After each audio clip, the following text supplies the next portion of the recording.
Okay, now we're in the third quarter. Now at this point of your process, it's about to start getting really fun. Everything that you've done up to this point has prepared you for this moment.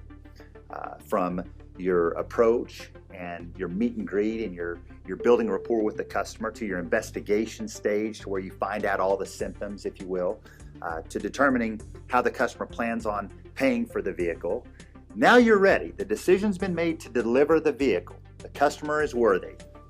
So now it's time to take your framing and become like the physician.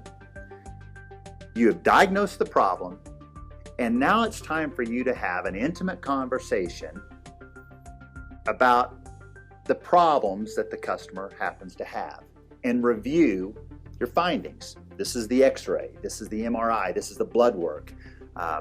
These are the things that basically physicians spend time developing and establishing with the patient in order to move them and frame their mind and put them in the best possible position to provide them a solution. Now remember, physicians don't sell remedies. Physicians sell the pain. The remedy becomes the obvious need payoff. I want you to imagine for a moment, as we start to go into what we call in this chapter the needs awareness graph, I want you to imagine for a moment that needs awareness graph is basically the x-ray, the MRI, the blood work. That needs awareness graph is the radar. Imagine for a moment that you're a captain of a ship and you're driving your ship and everything's fine, and a salesperson from a harbor or from a port wants to sell you on all the benefits of tying your ship into that particular harbor or port. If it's a beautiful day and you don't really want to tie up in that harbor or in that port, maybe the food's not so good or the service is bad, or maybe they sell beer or don't sell beer, the beer's hot, whatever it happens to be, that salesperson of that harbor or port is going to have a difficult time convincing you to do other than what you would do otherwise, and that's continue on with your ship. However, if there's a bad storm, the more severe the storm, the less selling that's going to go on. In fact, there's not going to be a whole lot of selling that happens at all. You as the captain of the ship, if the storm's bad enough, you'll tie up in any harbor, in any port, right? So you just have to make for sure in your mind as the captain, if you would go there, that's normal. As the F&I manager, you just have to make for sure when you go through the needs awareness graph, you make for sure that the customer knows the storm is really bad. Okay? Now let me tell you how this is going to begin. There's something in this chapter called a base statement. Basically, all the base statement is it's your way and ability to get the customer's attention.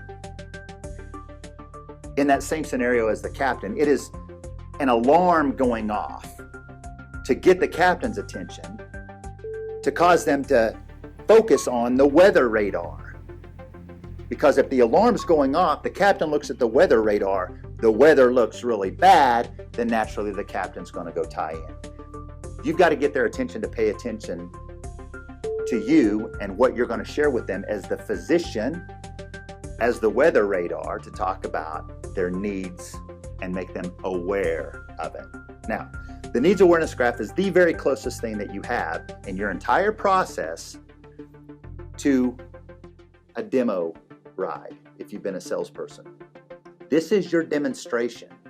And as we know, as a salesperson, if you don't demo the customer, your chances of closing that customer are slim to none.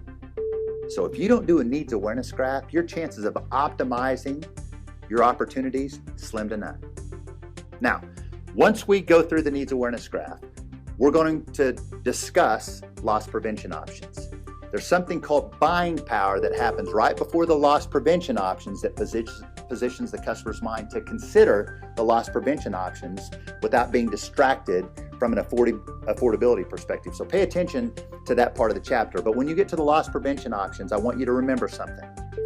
As you go through these products, again, we call them loss prevention options. In reviewing the previous chapter, you know that we need to understand and be able to identify minimum five different benefits that would apply to a specific customer's risks or hazards or concerns or storm, if you will. So you need to know that, but when you go through these, understand emotions are the precursor to every sale that's ever been made. People don't buy products, they buy what the product gives them. Okay? So people don't buy cars because they want to buy a car. They buy cars because they want transportation, they want convenience, they want freedoms and the ability to go wherever they want. They buy cars because of how it makes them feel.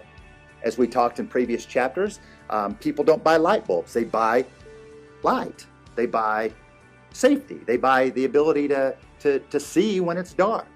The world's top salespeople don't sell items, they sell feelings. So when you go through these loss prevention options, sell the feeling on the bad side, the feeling that they have and they're going to have to deal with without that loss prevention options, and also on the good side, the feelings that they're going to have in a good way by having those loss prevention options.